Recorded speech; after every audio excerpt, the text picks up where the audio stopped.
A record breaker already in Georgia. Donald Trump unfiltered in Chicago as Kamala Harris sits down with Charlemagne the God. That's Topping the Hill on NewsNation tonight.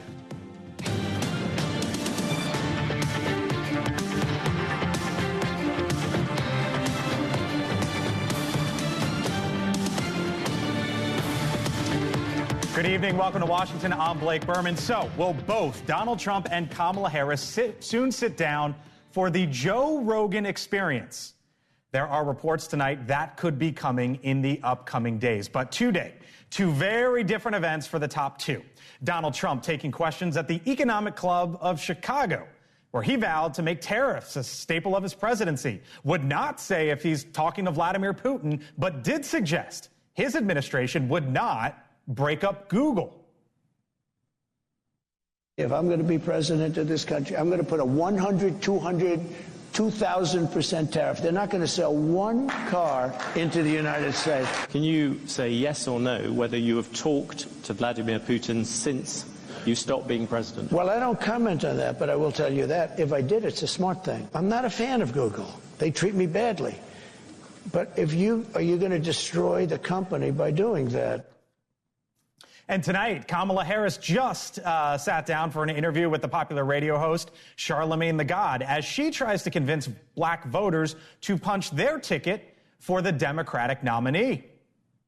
He's going to terminate the Constitution of the United States, which in most of those amendments, one thing or another was about a movement spurred by black people to ensure that we would be equally protected under the law. But first tonight from the Hill, a live look right now, Atlanta, Georgia. Trump set to rally supporters there later this evening.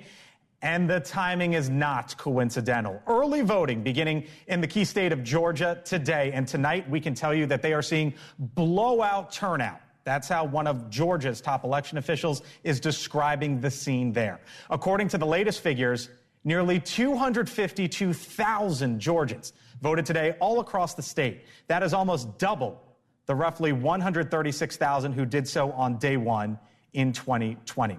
We begin tonight with Michael Whatley. We'll get to Michael Whatley in a second. But first, our Elizabeth Pran is live at the Trump event there in Cobb County, Georgia this evening. Elizabeth, we're seeing this record-breaking turnout. Why is that the case here on day one? You know, Blake, I think you cannot underestimate the Georgia voter. They are educated. They are very intense with their vote. We've been both to Harris rallies and Trump rallies, Vice President Harris and former President Donald Trump rallies. And we've been out and about in the community today. We've seen the lines out the door, specifically here in Cobb County. In fact, I spoke with one voter who said he hasn't voted in the past two elections. He's voting in this one because he feels as if his voice matters, that who he picks as the president impacts his life as it never has before. Now, depending on where you live, of course, we're seeing a very densely populated urban area of Fulton County, which is bordering Cobb County where we are. A lot of them tell us they're very focused on social issues. You go into Cobb County, which, by the way, prior to 2000 was very red. Went purple, and now we see it mostly blue, which is where we are right now. A lot of them are hugely concerned about the economy, hugely concerned about immigration. You go into the rural communities, and we hear that too. We look at some of that DDHQ polling, 47 and 48%, you really see them neck and neck. It's a nail biter. But when we spoke to voters today, they say they feel like their vote is simply more important than it has been in years past. Listen here. I'm of the age when women's rights came into focus in the early 70s, and to see us losing that, I believe in choice. Every person has a choice. Being so young, and especially with the recent economic crisis we've had, I really just want to make sure my vote counts. And Blake, we've seen how much attention the campaigns are giving the state of Georgia. We saw the vice president here last month. This month, her husband, former President Bill Clinton, was in the state over the weekend, and the president, former President Trump, plans to come back at the end of the month, really showing us how important these 16 electoral votes are. Blake? All right, Elizabeth Pran live for us in Georgia tonight. Elizabeth, thank you. I mentioned Michael Whatley is with us here on the Hill. Michael Whatley, of course, is the chairman of the Republican National Committee. Sir, thanks for being back with us tonight here on the Hill. We see record-breaking turnout in Georgia on day one here. Why is that the case? Well, I think because everybody is very excited for the change that we're going to unleash with this election. We're very excited to see those types of numbers. This is an election that matters. It's truly an inflection point, not just for our country, but for the entire world, and not just for the next 4 years, but for decades to come. We are either going to be a country that's going to be strong, or we're going to be a country that's weak. And I think that the people of Georgia, the people all across the country, want America to be strong, and that's why they're going to turn out and vote for Donald Trump. I hear you there, sir, but I'm also looking at turnout in Georgia specifically. 2016, 3.9 million people there in Georgia voted for Donald Trump. He won by 5 points. In 2020, more than 1 million people voted, 4.9 million in that state, and he lost by 0.2. So if he's already been a victim of higher turnout in Georgia in 2020, do you fear that could be the same in 2024? We feel very good. You know, our polling has consistently shown Donald Trump with a very small but durable lead. We are seeing registration gains all across the state. The turnout that we're seeing right now in the rural parts of the state today, very, very positive. So we're very upbeat about what we're seeing in Georgia. You say small but durable. What's small? You know, maybe it's 1 point, maybe it's 2 points, maybe it's 3 points. But, you know, we are inside the margin generally, but we're showing a very durable lead. We feel very confident about our ground game in the state and the enthusiasm we're seeing on the ground. Let's talk about your home state, which, of course, is North Carolina. As we know, parts of that state, especially out west, devastated by Hurricane Helene. Some of those areas are just trying to figure out life, yet alone voting, right, at this point in time. Where do you think North Carolina is right now, and what concerns, if any, do you have when it comes to the election there? Well, look, what I will say is this. First, we care about bodies, we care about lives, we care about families a lot more than we do anything else. And what I am seeing, you know, I was on the ground there Friday with Samaritan's Purse, with recovery operations, and it was really, truly an uplifting experience for me. I have seen thousands upon thousands of volunteers all across the country that are coming in to help North Carolina families whose lives have been torn apart by this storm. In terms of voting, what we're seeing is that the Board of Elections, the legislature have come together.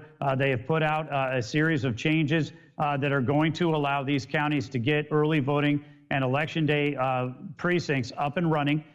So we are going to have voting in Western North Carolina, and it's really going to be a matter of getting to those families, getting to those voters, and letting them know how to vote, where to vote, and when to vote. If that's not the case, are lawsuits coming? I think they would be, but what we're seeing right now is that the legislature has acted. They passed a reform package that has been pretty much adopted by the Board of Elections, and we're going to have people with an opportunity to go cast their vote. Two more for you here. Donald Trump recently, Coachella Valley, California, deep blue. He's going to Madison Square Garden, New York, deep blue. You remember 2016, part of the narrative afterwards was one of the reasons why Hillary Clinton lost was because she didn't spend enough time in Wisconsin. She didn't spend enough time in Michigan. Why is he going to California and New York in the home stretch of the election? And is that the best use of his time? You know, I think what we have seen is Donald Trump has been relentless in terms of visiting every one of the 7 battleground states. He has been to Nevada, Arizona, Georgia, North Carolina, Pennsylvania, Wisconsin, But I just mentioned Michigan. New York and California. You absolutely did, and there are great earned media opportunities out of those in California. We're also competing and talking into the Nevada market there as well as congressional seats that are going to be in California. In New York, we are very excited about having a major event in New York, and that's going to be a huge earned media implication. Plus, we've got congressional seats in New York that we really care about as well. Let me leave you with this. Michael Whatley, chairman of the RNC. We are hearing that Donald Trump will be doing the Joe Rogan podcast, the Joe Rogan Experience, the most listened to podcast in this country. Kamala Harris, according to Reuters, her team is talking about having her go on that podcast. Obviously, there's the reach and the earned media that you just discussed. Take me, though, behind the thinking of why Donald Trump wants to sit down with Joe Rogan at this point in time. What Donald Trump wants to do is communicate directly with the American people via any platform that he can. He will go anywhere to talk to the American voters, which is why he's in New York. He's in Philadelphia. He's been in Detroit. He was in California. He's done events in Chicago like he did today with the Economic Club. And he has gone on platforms like Joe Rogan, Elon Musk, and many, many others. He will take any opportunity to talk directly with the American people about his vision for restoring our southern border, rebuilding our economy, and ensuring that we are strong enough to protect our interests and our allies around the world. Michael Whatley, chairman of the RNC, thanks for being with us here on the Hill. Hope to speak to you again before November 5th. Thank you, sir. Absolutely. Thanks, sir. You got it. All right, joining me now here on the Hill, Brad Howard, Democratic strategist, and Sean Spicer, NewsNation political contributor, of course, former press secretary in the Trump White House. Brad, nice to be with you. Sean, hello. Haven't talked to you in a little bit here on the show. Let me start with you. Some major turnout there in Georgia today, Sean. What do you make of it? Obviously, it's one day in one state. Is that small sample size, or is that more of what's to come? I mean, so far, it's a small sample, right? Last time, just remember, everybody in Georgia got a ballot. So the requests are down overall from last cycle. That's seemingly good for Republicans.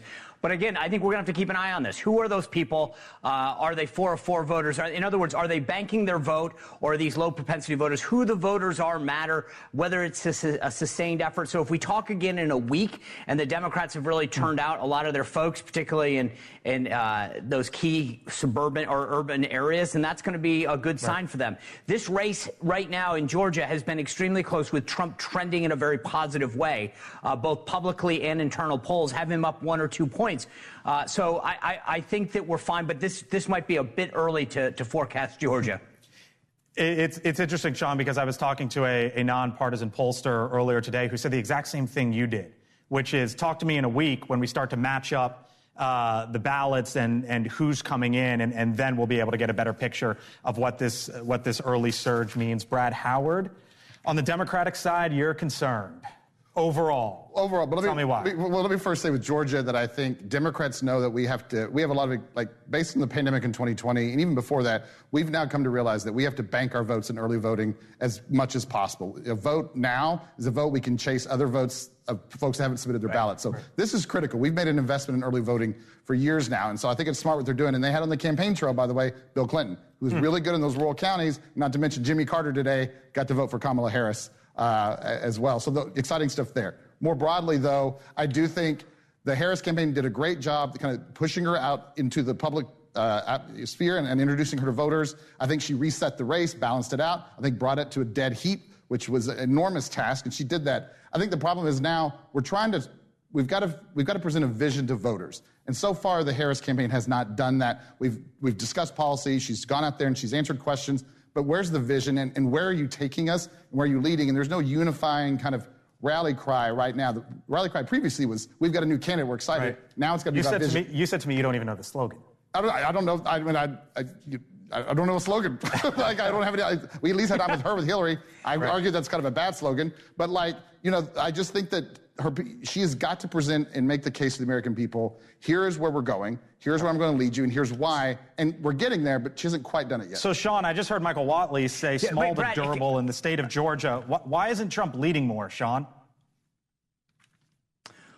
I think there's a reason that these are called battleground states, all 7 of them. I mean, look, I think I'm not looking to give Democrats advice, but they should heed what Brad's saying. They're absolutely right. I mean, her message has been all over the place when it comes to, she was riding a good sugar high coming out of the convention. I think people were what we call Kamala curious. They were interested. They might not have liked Trump, but they weren't sure that they wanted to vote for her. She hasn't been able to give them a reason, right? She keeps talking about her upbringing and, she hasn't been able to formulate a sense of why she's the person that can do this, how her policies will be different from Biden, why Trump is bad. This is good news for the Trump campaign heading into these final 21 days. But let me just put this in context. Just remember, I think Trump will win Georgia. I think Trump will win Arizona. And if he can control those key states, which I think we can all admit that the Republicans should be ahead in, then he just has to pick off one of those blue wall states, Michigan, Wisconsin, or Pennsylvania. And I know that you mentioned Joe Rogan. It was the #1 podcast.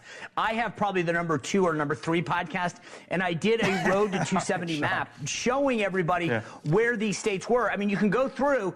And I'll be honest with you, I've been very skeptical of Nevada as one where I thought that the Democrats, if there's one of the 7 that I don't feel good in, but the reports that I got on my podcast the other day from the people on the ground in Nevada actually make me think really that we're actually doing a lot better there.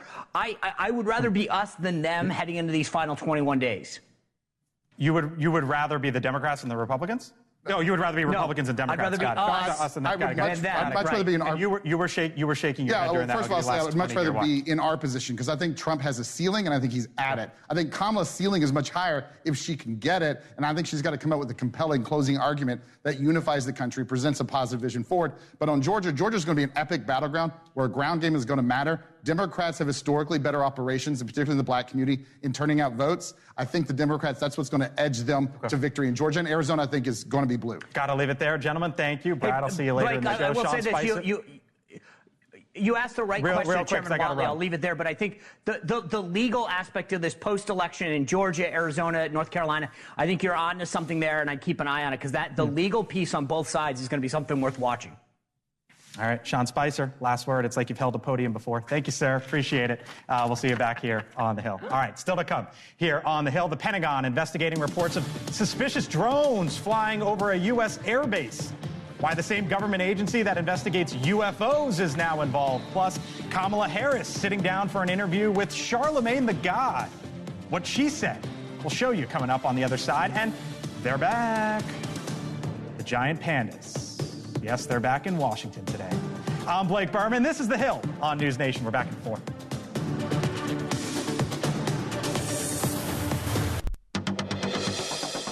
Tonight, the Pentagon is talking after a report raising questions about our military sites and UFOs.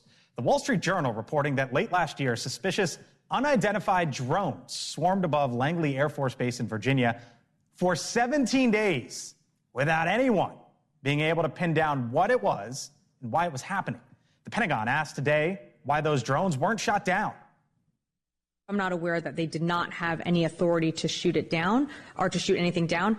I do know that with all of these incursions, given that it's, on U.S. soil, there is another level of coordination within the interagency that needs to take place. But the commander absolutely had his or her authorities to engage any systems that are a threat to the base.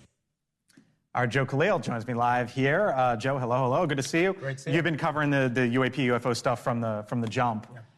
This story's wild because you're dealing with a U.S. military base, drones for 17 days, and at least publicly, no one's saying what it is. The bottom line from the Pentagon today is they still, after months of investigating, have no idea what these things were. We now know AARO, the office within the Pentagon that investigates UAPs and UFOs, was called in. So what does that tell us? That tells us they really had no idea what these things were. Because otherwise, if it were China or Russia right away that they knew and could identify, AARO would likely not have been involved in that. So that is important there. I think also what it tells us is we now know from new reporting, these things were not small hobby drones. Okay. These were 20 feet long. Yeah, 20 feet, right? So that's, that's they two were basketball hoops. That's 100 big. miles an hour. So these were sophisticated things, whatever they were, but Pentagon still has no idea. Real quick, the top senators, serious folks, they're making noise about this, which is how you know this is legit. They still are. And they still want to understand kind of not just what these things are, but why the response was what it was.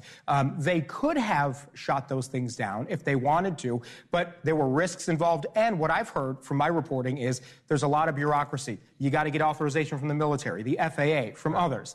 They want to streamline it and say this isn't a police issue. This is a national security issue. We should have better tools and better ways to just approve that more. Joe Khalil, here with us tonight. Thank you, sir. Appreciate it. Keep on it. All right.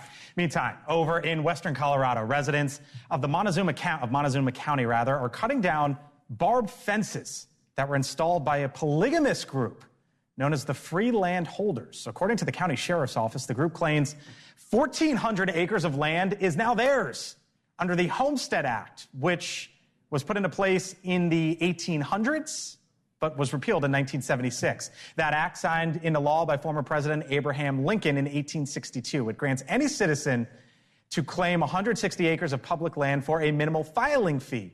It also grants 5 years of residence on that land as long as the claimants live on and cultivate the land. Brian Enton been following this one all day for us. Brian, this is just starting to bubble up out there in the state of out west. What are residents saying there? Yeah, it's crazy, Blake. I mean, I'm surprised no one else seems to be covering this yet. I think we're really the first ones, but we've been tracking it all day long. And you've got this group, you said it, they're called the Free Land Holders. Montezuma County, which is just this real rural small county in southwest Colorado, in the middle of nowhere, U.S. service land, where they are now fencing off the area. This group with the barbed wire fences, like you saw, claiming the land, using the Homestead Act of 1862, which was initially there to push settlement in the West.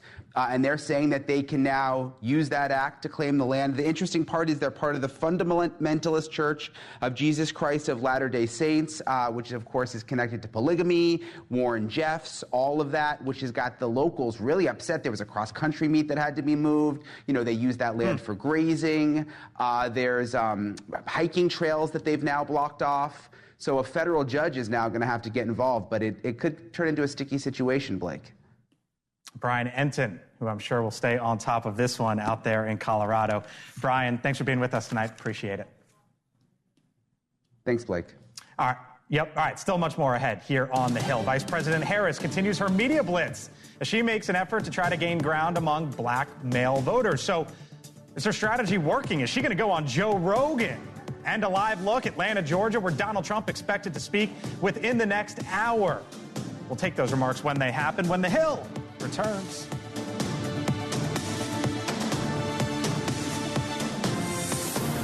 He's going to terminate the Constitution of the United States, which in most of those amendments, one thing or another was about a movement spurred by black people to ensure that we would be equally protected under the law.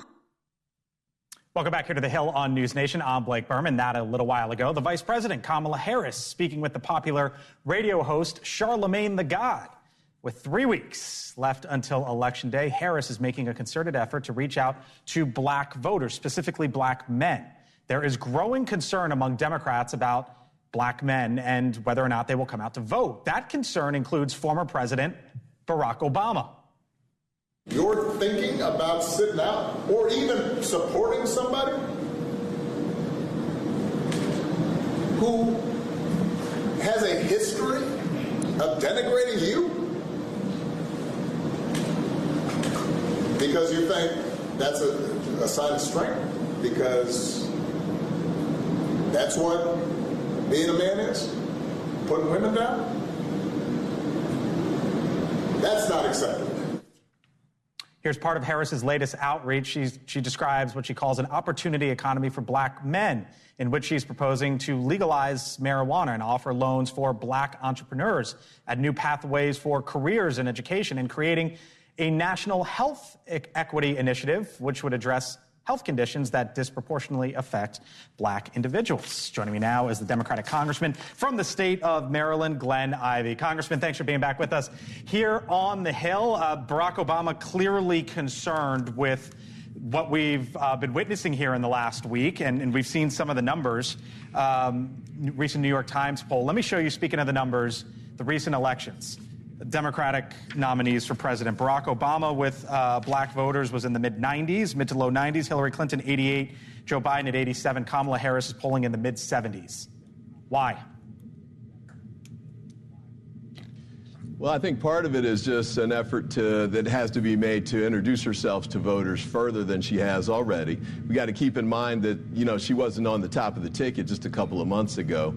And a lot of the races that you're talking about, for example, Barack Obama, if you think back on it, really wasn't in the lead with the African-American vote until after the Iowa primary. So I think she's got some work to do, but I think it's certainly viable. And, you know, African-Americans, men and women, have had no trouble voting for, you know, the mayor of Los Angeles, who's African-American, Philadelphia. Here in Prince George's County, Maryland, our candidate for the Senate's African-American woman. She's our current county executive. So it certainly can be done, and I think she's going to be able to do it, and I think she's on the right track now. It's interesting to hear you say, Congressman, that she has to introduce herself. And I think that's part of the issue for her, right? Whether it's black men, white women, whether you're Congressman Ivey's next door neighbor in Maryland or you live out in the Pacific Northwest, wherever, right? Isn't that the issue for her at this point in time, no matter who you are? I think in some part, yeah. I think that's an aspect of it. And, she's had a great whirlwind start here to her campaign for sure. The quick introduction, she consolidated support within the Democratic Party as soon as President Biden stepped aside. She's raised $1 billion. She's got a ground campaign going like no other, and certainly that runs circles around Donald Trump's ground campaign. So I think the tools are all there, but she has to just continue to talk to the voters. African-American voters, just like everybody else, they like to have you ask for their vote too, and she's doing that, and I think she's going to get it. Is that why, needing to introduce herself, is that why she's running or at least there's reports, Congressman, that her team is trying to set up an interview with Joe Rogan? He's got the #1 podcast in the country, the Joe Rogan Experience. I remember back during COVID when the White House, the left, vilified Joe Rogan, and now she's running toward him. Does she need his help? Well, I think you try and take on as many venues as you can and try and reach out to as many voters as you can. I don't know that he's the one that's going to help with outreach to the African-American vote, but she also needs to court other voters too, whites in particular, but also Latino and Asian American as well. So I think she needs to go across the board. The beauty of the moment is I think Donald Trump has a ceiling that's around 47, 48%, and she does not. And so I think if she continues to do the outreach, keeps working it on the ground campaign, the television stuff is there because she's got over $1 billion to pay for that. And she keeps explaining to the voters what it is she can do to help make their lives better, especially economically. I think she's going to win it. Congressman, I know your background, but for our audience here on NewsNation and those listening to us on SiriusXM who don't, you're a really smart guy, really accomplished guy. You went to Princeton. You went to Harvard Law. You're a member of the House Judiciary Committee. Here's why I mention that, because we started the segment, one of the reasons why. We started the segment with Kamala Harris saying that Donald Trump is going to terminate the Constitution. As a Harvard Law grad who sits on the House Judiciary Committee, you don't believe that, do you? Well, he did say that he wants to take over, he wants the military to be used to go after his liberal and progressive opponents. I think he called them adversaries or enemies or something like that. Enemies from within. But what about the idea of terminating the things. Constitution? I mean, that's part of what he said today, of what she said today on Charlemagne the God. Think about what he said to, Secretary of Defense Esper, his Secretary of Defense John Bolton, his national security advisor. This isn't coming from Kamala Harris. These are coming from people Republicans who worked in his administration and have now turned and they've seen the light on him and they're like, this guy's dangerous. He's a danger to the Constitution. That's not the Democrats leading that charge. That's the Cheney family and others on the Republican side who recognize the type of risk that he poses. All right, Congressman Glenn Ivey, who appears on this show frequently, thanks for being with us tonight here on the Hill. Nice to speak with you, sir. Talk again soon. Thanks for having me. You got it. All right, joining me now here on the Hill, Denise Gitson, Republican strategist, NewsNation contributor as well. Lori Watkins, Democratic strategist, former Obama policy advisor. Hello to you both. Nice to have you both in. Fascinating to hear the congressman say she needs to introduce herself to voters. I think that's the problem that you guys have right now, right? And that's why she's maybe going to talk on Joe Rogan, who was vilified by this White House for many months. Look, I will say that I wish before 22 days out before Election Day, there would have been the rollout of the policy initiatives to help black men and black business owners and African Americans across the country, because I think that they were looking for some more answers on that. But I think this Joe Rogan podcast idea is a brilliant one because she needs to go and meet these voters where they are. You talked about some numbers. 81% of his listeners are men. 56% are under the age of 35 years old. Why wouldn't she Are you playing catch to go after them? Are you playing catch up here? I saw Donald Trump going to UFC events for months, and the talk was, why is he doing these UFC events? And now there's this conversation about Donald Trump and young men, and it seems like she's trying to play catch up there. She's not trying to play catch up. She's trying to meet them where they are. Unfortunately, you see a lot of the younger generation of men, young men, who have been attracted to this MAGA, machismo, strong man type atmosphere. And that's what they've been going towards. And they've been misled by all the ramifications that it will hurt them, whether it's the economy, whether it's their education, whether it's the criminal justice system, etc. And the fact that they know her as a black prosecutor, that's what also all these surrogates, including Barack Obama, have been trying to undo, is trying to show that that's not who she is. She actually helped people. Change the narrative or change her You bio? can call it whatever you want, but it's her messaging on who she is and her plan for America. Is the congressman wrong there when he says, but Donald Trump has a ceiling at 48%? I mean, that's what we've seen the last two elections. Well, we've got undecided voters still, so obviously there's no ceiling for anyone. It's whoever wants to end up going after it, and I think whoever fights the most. One thing I think he was wrong on was that saying that you don't know somebody who's been in public service and has been in the White House and is now in the White House, actually Americans do know exactly what she's about, and they don't like it, specifically young black men. There's a reason that every time they're interviewed, and the New York Times just did a brilliant article on this today, they talked about the specific grievances that the black community has with Kamala Harris, and it is not about not knowing her. It is about knowing that she failed them on the economy, just like she failed all Americans, but especially black Americans who are living paycheck to paycheck at a higher rate than the average American, which is 67% versus 73% for the African American community. It's the fact that immigration and the border is broken is taking away from what Trump called black jobs, but that's actually, in fact, the answers that they gave. And it's also the fact that she was a prosecutor. They don't trust her. That's what they said, not me. I'm not a black man. Here's one of the things. I can only tell you what I read. Here's one of the things I keep circling back to. If it's as bad as you say, why is Trump not winning? Because Trump's not likable. Look, we've got an issue where people agree with him on the policies. They don't like him. This is not some surprise. This has always been his Achilles heel, and I've said it 1,000 times on this show and everywhere else. It's so unfortunate. I think that he literally lost the election in 2020, not because Americans weren't with him on the policies, but because they don't like him. That's a problem that he has. But her issue is that people know just enough about her to know that what she does, they don't like. It's fascinating to see where these two go in the upcoming 21 days. We had Michael Whatley on the show just a moment ago, the chairman of the RNC, defend why Donald Trump is going to California and New York. Kamala Harris, we just had a Democratic member of the House say she needs to introduce herself, and now all of a sudden she might go on Joe Rogan. That's where we are. And about Trump's going to go back on again, too. Yeah, he might do it the same. All right, still to come here on The Hill. Donald Trump weighs in earlier today on whether or not Google should be broken up.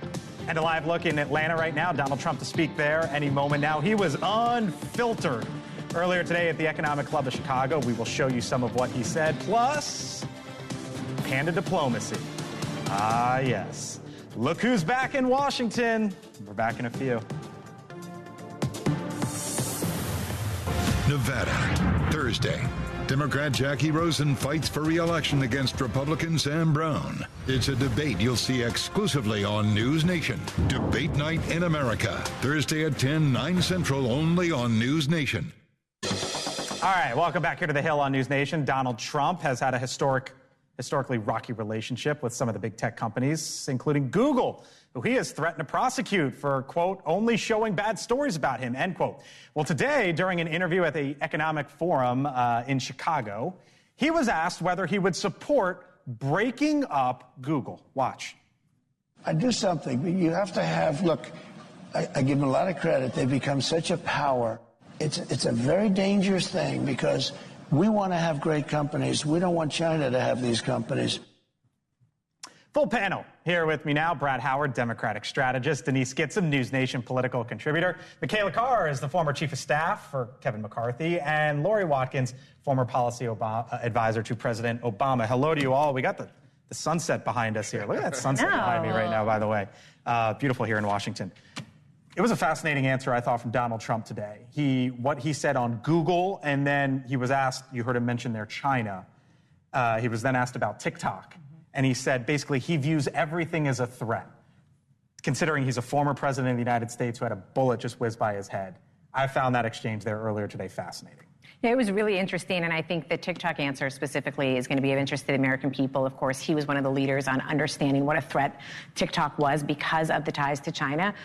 Congress did act. President Biden signed it into law, and now that it's been litigated in court, it looks very much likely that law is going to prevail, that there is no legitimate... He's been all over the place, though. Like, I literally asked Donald Trump 2 months before the election in the briefing room, when's the decision coming with TikTok, and he basically suggested after the election. And here we are 4 years later. That's right. But now that it looks like that law is going to be upheld, the court looks very much like they're going to defer to Congress on that, as they should, because there's no legitimate claim of First Amendment concerns there. I think that's a very good place for him to land. Hopefully that's where he lands. You wanted to talk about tariffs, because there was a lot of conversation with Donald Trump today in tariffs. Here's my thing, Lori, on tariffs. Donald Trump says he's going to tariff companies to the moon if he needs to in order to keep American businesses here. Donald Trump put $300 billion worth of tariffs in place, give or take, on China.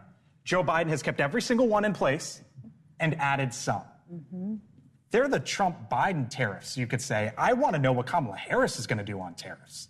Well, since we're talking about what he said today, I'm going to go back to a direct quote when asked by Mickelwaith.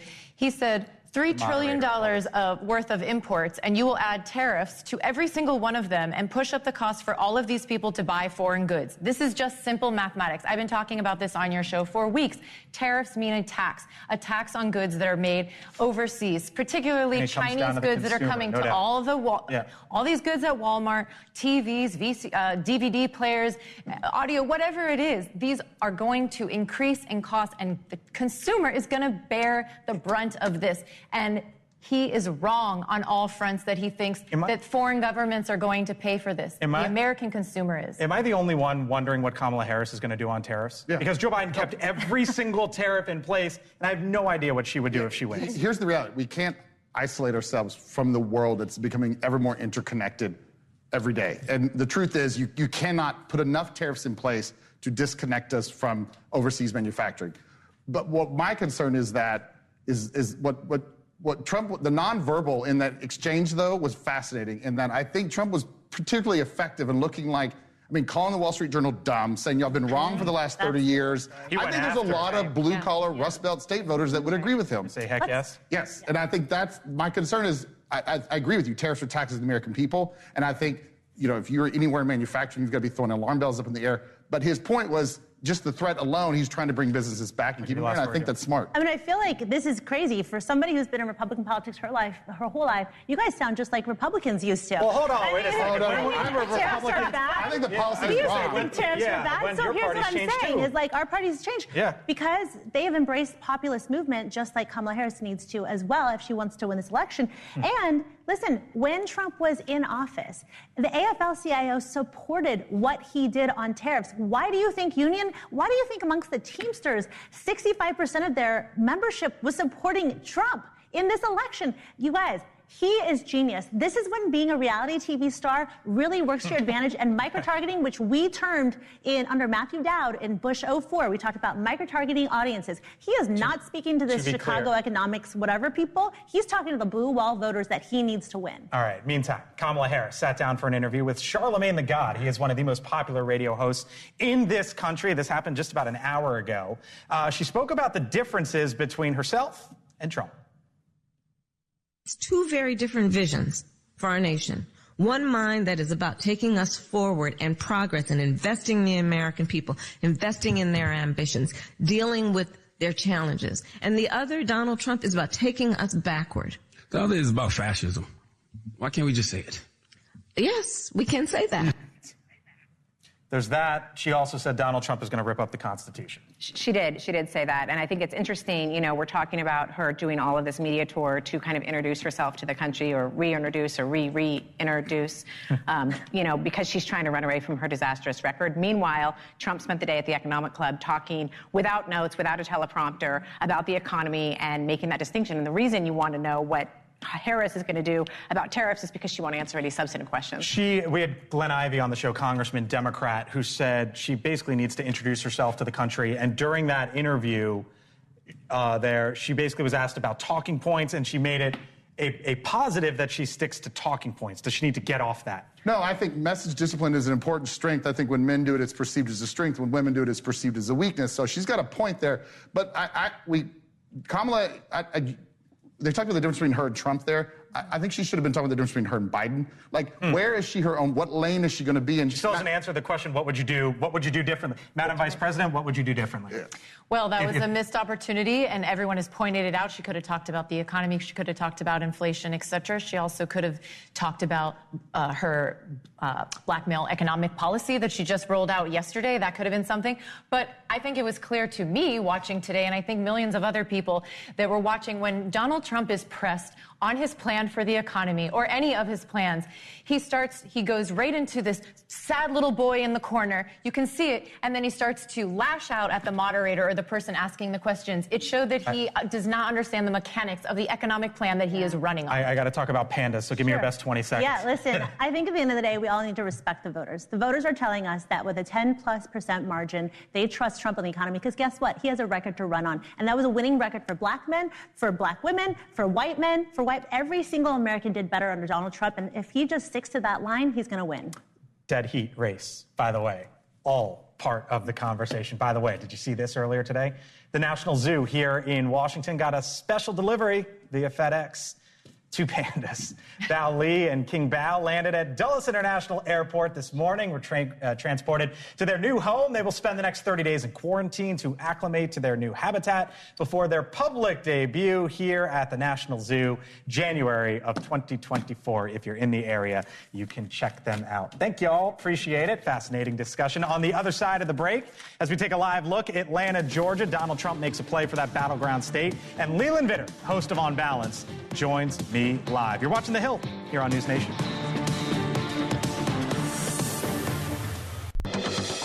All right, welcome back here to The Hill on NewsNation. Live look right now in Atlanta, Georgia, where Donald Trump is set to speak at a rally. Within the hour or so, early voting began statewide today in Georgia. Will continue through November 1st.